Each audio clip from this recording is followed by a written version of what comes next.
Final thoughts on this Sigelei 100 watt. Man, people have been hounding me about this product. When I first received it, loved it. It's still clean, really clean from the inside out. I'll tell you what, the chip, the SX330 chip that's in this device, and Yeehee is the company that makes these chips, man, they do a fantastic job. Vapes all the way down to 0.15 ohms, all the way up to 3 ohms. You could vape this thing up to 100 watts, and I mean, it fogs it. It hits like a son of a bitch. But there's a major problem, and I'm going to go ahead and get to it. Do I recommend this? No. And let me tell you why. I found a major problem with this device a little over a week ago, and that's why it's taken me forever to get this review out. First of all, let me go ahead and show you this because this pertains to the issue this device has. Okay, here is the copper 510 connection and up close. Quick little up close. Here's the copper 510 adjustable pin. Use the flathead screwdriver, and to tighten her up, it's reverse threaded. Tighten her up, turn her to the left.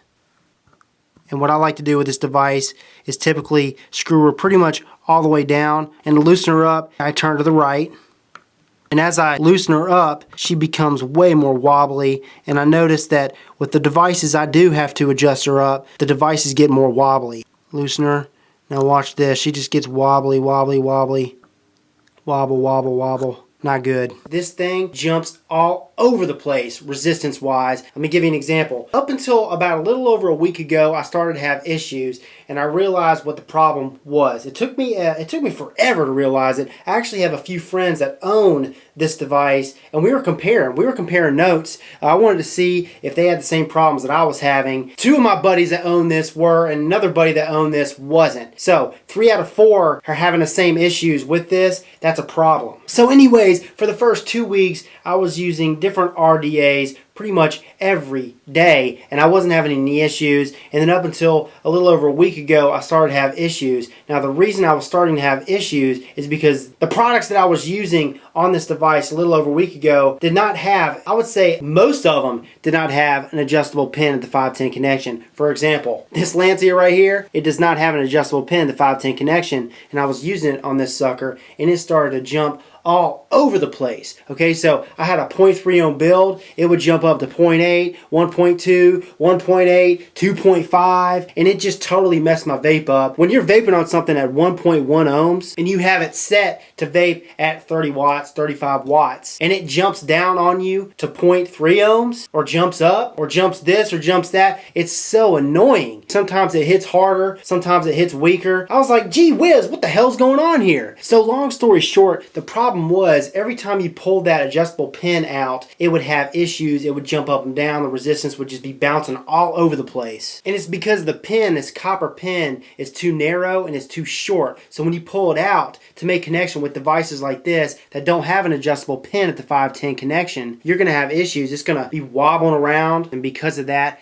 I cannot recommend it. Now, there are a ton of devices out there that do have an adjustable pin, and it works great. But there are also a ton of devices that don't have an adjustable pin. Surprisingly, I mean, I've got, after checking, 35-40% of the RDAs, the tanks that I have in that other room, they don't have an adjustable pin. And because of that, you can't use it on this device, this Sigelei 100 watt, without it jumping all over the place. Now, that's with my device, and that's with my other buddies that own 2 of these Sigelei 100 watts. Okay, so 3 out of 4, like I said, 3 out of 4 of my friends have issues with theirs, and we're having the same issues. But Wet Vapes, they contacted me, the guys that sent me this, and there's a updated version for this Sigelei 100 watt. They just sent it out to me, so I'm going to be doing a follow-up, an updated video where I show you guys a close-up, and I'm going to test to see if it has the same issues as this. If it doesn't have the same issues, they changed the pin, they made the pin where it's not reverse threaded, maybe even changed the material to where it's not copper, because copper is, it's just not a strong metal, man. I mean, you can tear these pins up with ease. Hopefully they'll make it to where when you pull the pin out, it doesn't just bounce all over the place with these devices that don't have an adjustable pin. We'll see. I mean, time will tell. For now, now, I do not recommend this. So if I were you guys and you're watching this and you're thinking about buying this, wait for the updated version. I just don't recommend it. And for those of you guys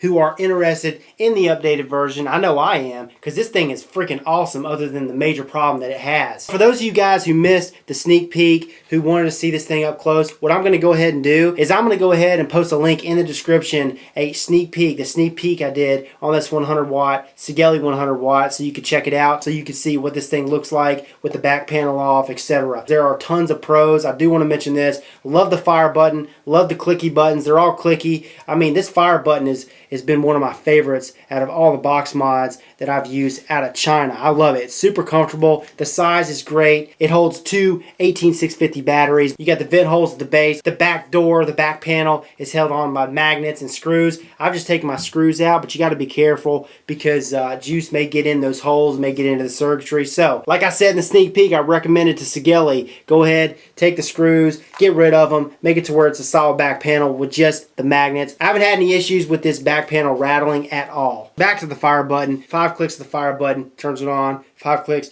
turns it off. You've got your wattage up, your wattage down buttons. The screen is super self-explanatory. Has your voltage, your wattage, your battery life, and your resistance. I forgot to mention this. You can lock this device, and the way to lock it is by holding down the plus button and the minus button, the wattage up or the wattage down button. Hold those down at the same time, and what that does is it'll lock that sucker. Just because I don't recommend this does not mean I'm not going to recommend the updated version. Hopefully, I'll be able to recommend it, but I think that this problem is just too big to recommend in my opinion. Now, you may not have issues, you may not have the same issues, and you may own a Sigelei 100 watt. And if you don't have the same issues, maybe you got an updated version, or maybe you just got, lucky. And that's great. So I hope that helps. This is Rip Trippers, and remember, smoking is dead, vaping is the future, and the future is now. Toodaloo!